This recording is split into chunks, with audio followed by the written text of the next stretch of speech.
All right, if you're aiming for the JEE Main in 2026, you've come to the right place.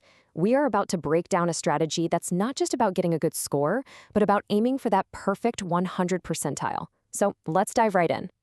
Let me ask you something. Does this sound familiar? You're grinding for hours, solving problem after problem. You feel like you've got it all covered. Then you get into the exam, see a question that's just a little bit twisted, and nothing. Your mind just goes blank. It's one of the most frustrating feelings, and pretty much everyone goes through it. So today, we're taking you inside a pretty exclusive, high-stakes tutoring session, and a top mentor laid down this piece of brutal honesty. It absolutely gets to the heart of the problem. See, it's not about how many problems you solve. It's about how you solve them. This is the secret that separates the top 1% from everyone else. Okay, so here's our game plan. We've broken down this entire strategy into 4 key pillars. We're going to start with the mindset, how a top scorer actually thinks. Then we'll get into the pillars, process over formulas, making your practice actually count, learning to love your mistakes, and finally, what we're calling the fresh mindset. Stick around and we'll wrap it all up into a solid blueprint for you. First things first, let's talk about mindset. Getting that 100 percentile score isn't about brute force memorizing every single page of your textbook.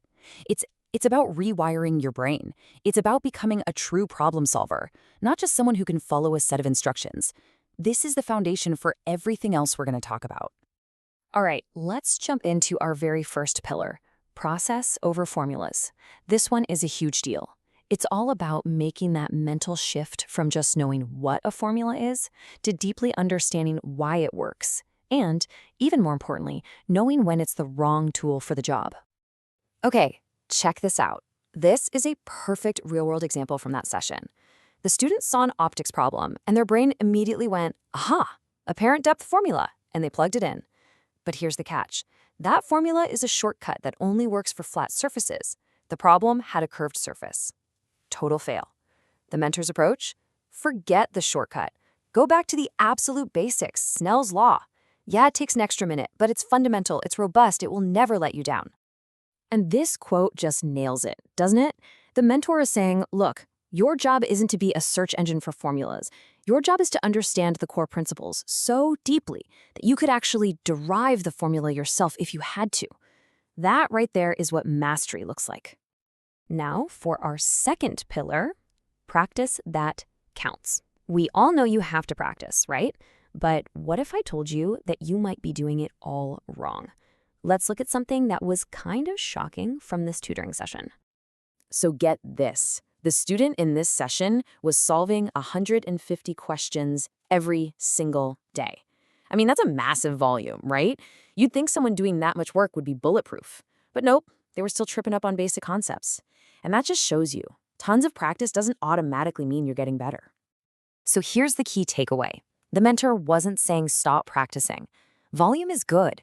It shows you patterns, but the real work, the real learning, starts after you've put your pen down. You have to check every answer, not just the ones you're unsure about. And then, this is the most important part, you have to analyze every single error. That's where the gold is. And that leads us perfectly into our third pillar, which might just be the most important one of all. Mine your mistakes. It's time to stop thinking of your errors as failures. They're not. They're data. They are your personalized roadmap to getting better. You know, during the paper discussion, the student lost all the marks on a question because they just glossed over 3 tiny words. Only 3 atoms. They knew the concept, they probably knew the formula by heart, but a simple reading error cost them everything. We call these silly mistakes, but they're not silly. They are holes in your process, and they are costing you big time. The mentor's advice on this is so powerful, and you can literally start doing it today. He said to create a wall of mistakes. I mean, it could be a notebook, a spreadsheet, whatever, but you write down every single mistake, whether it's a concept, a calculation, or just carelessness, and then you make it a daily ritual to review it every single day. That's how you burn the lessons into your brain. All right, we've arrived at our final pillar. This one is all about the mental game. It's about developing what we're calling the fresh mindset. This is how you show up on exam day, ready for absolutely anything they can throw at you. So what exactly is a fresh mindset?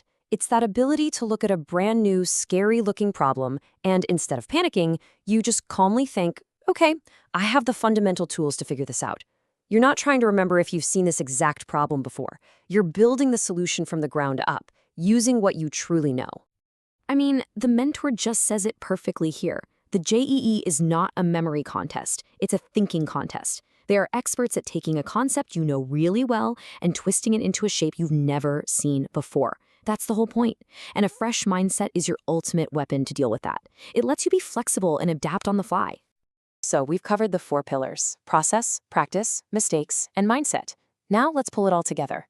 Let's build a concrete blueprint that you can start using like tomorrow morning for your JEE 2026 prep. Here it is, your action plan. Number 1, from now on, you derive, you don't just memorize. Understand the why for every single formula. 2, practice with purpose. You're not done when you get the answer, you're done when you've analyzed the mistakes. 3, build that error log. Make it your best friend and review it every single day.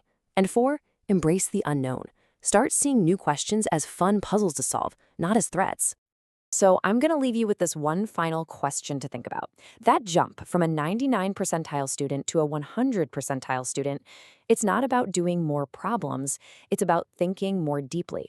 So ask yourself, honestly, are you just practicing to get answers, or are you truly practicing to understand?